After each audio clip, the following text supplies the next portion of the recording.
આકાશવાણી અમદાવાદ વડોદરા પ્રાદેશિક સમાચાર જયેશ પટેલ વાંચે છે. સૌપ્રથમ મુખ્ય સમાચાર.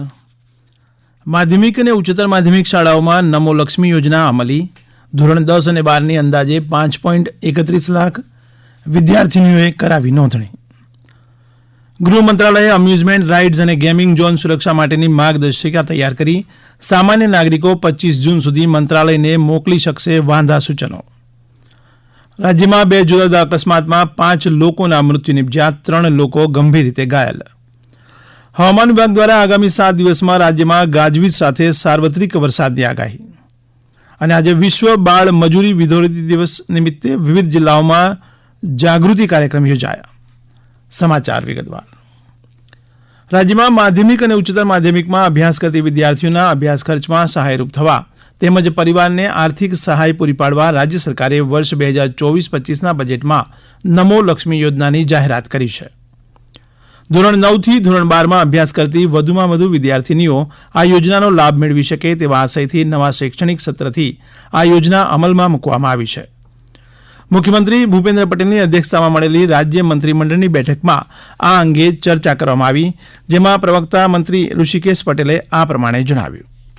5.31 લાખથી વધુ વિદ્યાર્થીનીઓએ રજીસ્ટ્રેશન કરાવ્યું છે અને નવું સત્ર ચાલુ થયા પછી ધોરણ 9 અને 11ની વિદ્યાર્થીનીઓનું રજીસ્ટ્રેશન થશે.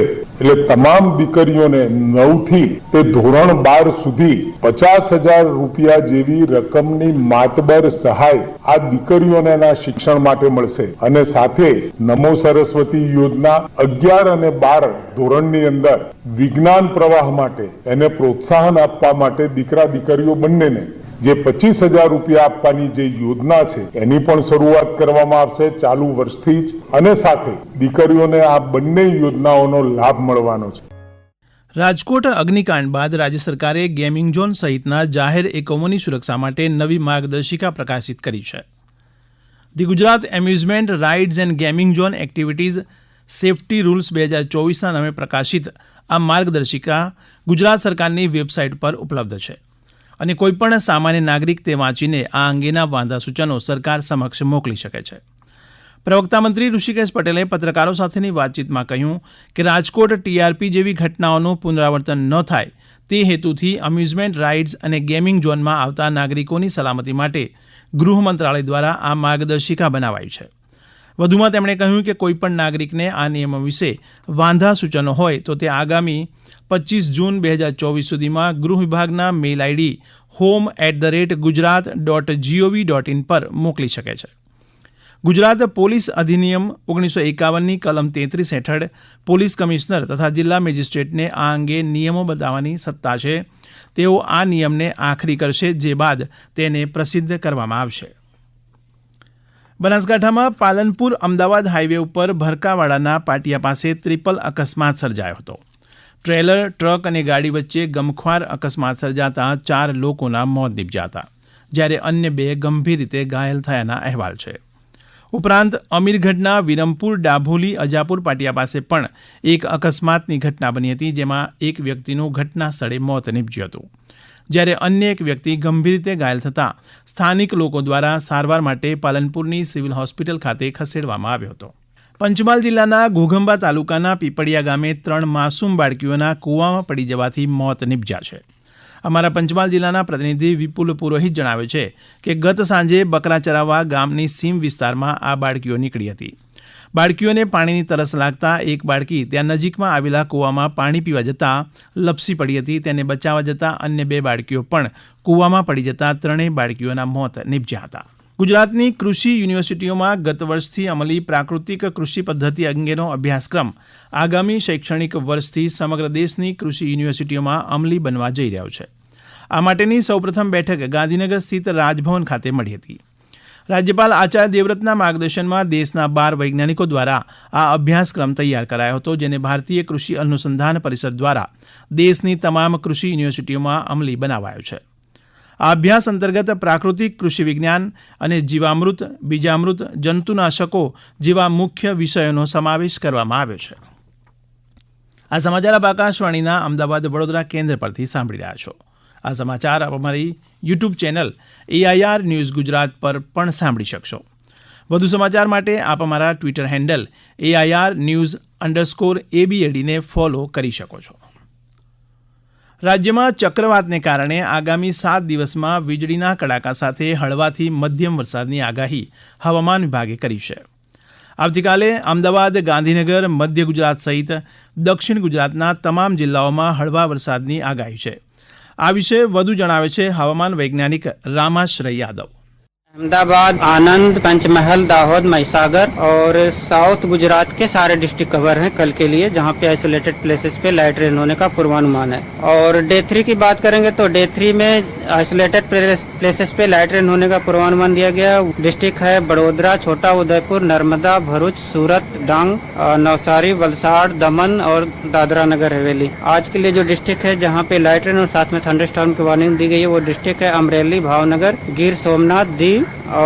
और मैक्सिमम टेम्परेचर की बात करेंगे तो के बाद जो मैक्सिमम टेम्परेचर रहेगा वो नो लार्ज चेंज में रहेगा. GST સેવા કેન્દ્રો શરૂ થવાથી બોગસ અરજીઓ આવતી બંધ થઈ છે. 7 મહિનાની અંદર જ વર્ષ 2022ની સરખામણીએ અરજીઓની સંખ્યામાં સરેરાશ 25% જેટલો ઘટાડો નોંધાયો છે. ગુજરાત રાજ્ય કર વિભાગના અનુસાર અગાઉ ગરીબ અને જરૂરિયાતમંદ લોકોના તેમજ બોગસ દસ્તાવેજોના આધારે GST નોંધણી કરાવીને ટેક્સ ચોરી કરવાની પ્રવૃત્તિ થતી હતી. પરંતુ સેવા કેન્દ્ર પર બાયોમેટ્રિક રજીસ્ટ્રેશન ફરજિયાત કર્યું હોવાથી અસલ અરજદારને ખરાઈ માટે બોલાવવામાં આવે છે. એક જ કેન્દ્ર પર 40થી વધારે માપદંડના આધારે અરજીની ચકાસણી કરવામાં આવે છે અને ત્યારબાદ તેમને GST નોંધણી નંબર આપવામાં આવે છે. અત્યારે રાજ્યમાં વાપી, ગાંધીનગર, અમદાવાદ, સુરત, વડોદરા, ગોધરા, મહેસાણા, પાલનપુર, રાજકોટ, ભાવનગર, જૂનાગઢ અને ગાંધીધામમાં કેન્દ્રો શરૂ કરવામાં આવ્યા છે. GST નોંધણી પ્રક્રિયાને વધુ પારદર્શક બનાવવા અને બોગસ રજીસ્ટ્રેશન અટકાવીને ટેક્સ ચોરી અટકાવવાના ઉદ્દેશથી નવેમ્બર 2023માં રાજ્યમાં 12 GST સેવા કેન્દ્રોની શરૂઆત કરવામાં આવી હતી. ભારતમાં સૌપ્રથમ ગુજરાતમાં GST સેવા કેન્દ્રો શરૂ કરવામાં આવ્યા છે. દીવ ખાતે વિશ્વ બાળ મજૂરી વિરોધી દિવસ નિમિત્તે શપથ ગ્રહણ તથા બાળ મજૂરીની તપાસ હાથ ધરવામાં આવી હતી. જે અંતર્ગત જિલ્લામાં આવેલા દરેક બાંધકામ સ્થળો, હોટલો વગેરે જગ્યાએ 14 વર્ષથી નીચેના બાળકો પાસે કોઈ કામ તો નથી કરાવતું ને તે દરેક જાહેર તેમજ ખાનગી સ્થળોએ જઈને તપાસ કરવામાં આવી હતી. સાથે દીવ કલેક્ટર કચેરી ખાતે બાળ મજૂરી સંદર્ભે શપથ ગ્રહણ કરાવ્યા હતા. પાટણના રિજિયોનલ સાયન્સ સેન્ટર ખાતે આજે વિશ્વ બાળ મજૂરી વિરોધ દિન નિમિત્તે જાગૃતિ કાર્યક્રમ યોજાયા હતા, જેમાં 100થી વધુ લોકોએ ભાગ લીધો હતો. હવે સમાચાર સંક્ષિપ્તમાં. લોકસભા ચૂંટણી બાદ આજે પ્રથમ રાજ્ય મંત્રીમંડળની બેઠક મળી હતી. પત્રકારોને માહિતી આપતા પ્રવક્તા મંત્રી ઋષિકેશ પટેલે કહ્યું કે રાજ્ય મંત્રીમંડળ દ્વારા લોકસભામાં NDA ગઠબંધનની સરકાર બનતા અને નરેન્દ્ર મોદી સતત ત્રીજી વાર પ્રધાનમંત્રી બનતા સમગ્ર ગુજરાત વતી તેમને અભિનંદન પાઠવ્યા છે. રાજ્યની મહાનગરપાલિકાઓ અને નગરપાલિકાઓના વિકાસ કામો માટે 2111 કરોડ રૂપિયાના ચેક વિતરણ આવતીકાલે ગાંધીનગર ખાતે કરાવશે. અરવલ્લી જિલ્લા વહીવટીતંત્ર અને ફાયર વિભાગની ટીમ દ્વારા વિવિધ એકમમાં તપાસ કરાઈ રહી છે, જેના ભાગરૂપે 3 શાળાઓને નોટિસ ફટકારાઈ. નવસારી કૃષિ યુનિવર્સિટીના અસ્પી બાગાયત મહાવિદ્યાલય ખાતે આંબા પાક પરિસંવાદ, કેરી પ્રદર્શન તેમજ સ્પર્ધા યોજાઈ. વડનગર નગરપાલિકા દ્વારા શહેરની હદ વિસ્તારમાં વિવિધ જગ્યાએ સફાઈ ઝુંબેશ હાથ ધરાઈ. તાપી જિલ્લા વિશ્વ હિન્દુ પરિષદ અને બજરંગ દળ જિલ્લા કલેક્ટરને આવેદનપત્ર પાઠવ્યું, જેમાં જમ્મુ કાશ્મીરમાં શ્રદ્ધાળુ બસ પર થયેલા હુમલાને વખોડી કાઢવામાં આવ્યો.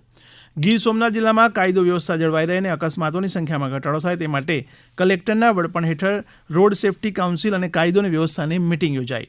ચોમાસામાં વરસાદ તેમજ પ્રાણીઓના પ્રજનન કાળને જોતા ગુજરાતના તમામ અભયારણ્ય તેમજ રાષ્ટ્રીય ઉદ્યાનોમાં પ્રવાસીઓને નિષેધ ફરમાવાયો. 15 જૂનથી 15 ઓક્ટોબર સુધી પ્રતિબંધ અમલી. અંતમાં મુખ્ય સમાચાર ફરી એકવાર.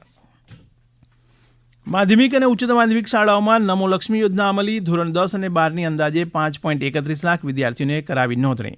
ગૃહ મંત્રાલયે એમ્યુઝમેન્ટ રાઇડ્સ અને ગેમિંગ ઝોન સુરક્ષા માટેની માર્ગદર્શિકા તૈયાર કરી. રાજ્યમાં 2 જુદા જુદા અકસ્માતમાં 5 લોકોના મૃત્યુ નિપજ્યા, 3 લોકો ગંભીર રીતે ઘાયલ. અને હવામાન વિભાગ દ્વારા આગામી 7 દિવસમાં રાજ્યમાં ગાજવીજ સાથે સાર્વત્રિક વરસાદની આગાહી. આકાશવાણીના અમદાવાદ વડોદરા કેન્દ્ર પરથી પ્રાદેશિક સમાચાર પૂરા થયા.